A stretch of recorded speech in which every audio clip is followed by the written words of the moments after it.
October 7 ലൂക്കായുടെ വിശുദ്ധ സുവിശേഷത്തിൽ നിന്നുള്ള വായന. അധ്യായം 1 26 മുതൽ 38 വരെയുള്ള വാക്യങ്ങൾ.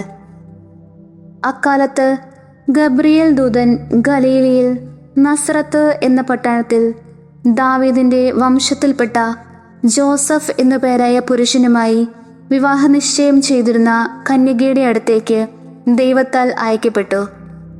അവളുടെ പേര് മറിയം എന്നായിരുന്നു. ദൂതൻ അവളുടെ അടുത്ത് വന്ന് പറഞ്ഞു, ദൈവകൃപ നിറഞ്ഞവളെ സ്വസ്തി, കർത്താവ് നിന്നോടുകൂടെ. ഈ വചനം കേട്ട് അവൾ വളരെ അസ്വസ്ഥയായി. എന്താണ് ഈ അഭിവാദനത്തിന്റെ അർത്ഥമെന്ന് അവൾ ചിന്തിച്ചു. ദൂതൻ അവളോട് പറഞ്ഞു, മറിയമേ, നീ ഭയപ്പെടേണ്ട. ദൈവസന്നിധിയിൽ നീ കൃപ കണ്ടെത്തിയിരിക്കുന്നു. നീ ഗർഭം ധരിച്ച് ഒരു പുത്രനെ പ്രസവിക്കും. നീ അവന് യേശു എന്ന് പേരിടണം. അവൻ വലിയവനായിരിക്കും, അത്യുന്നതന്റെ പുത്രൻ എന്ന് വിളിക്കപ്പെടും. അവന്റെ പിതാവായ ദാവീദിന്റെ സിംഹാസനം ദൈവമായ കർത്താവ് അവന് കൊടുക്കും. യാക്കോബിന്റെ ഭവനത്തിന്മേൽ അവൻ എന്നേക്കും ഭരണം നടത്തും. അവന്റെ രാജ്യത്തിന് അവസാനമുണ്ടാവുകയില്ല. മറിയം ദൂതനോട് പറഞ്ഞു, ഇതെങ്ങനെ സംഭവിക്കും? ഞാൻ പുരുഷനെ അറിയുന്നില്ലല്ലോ.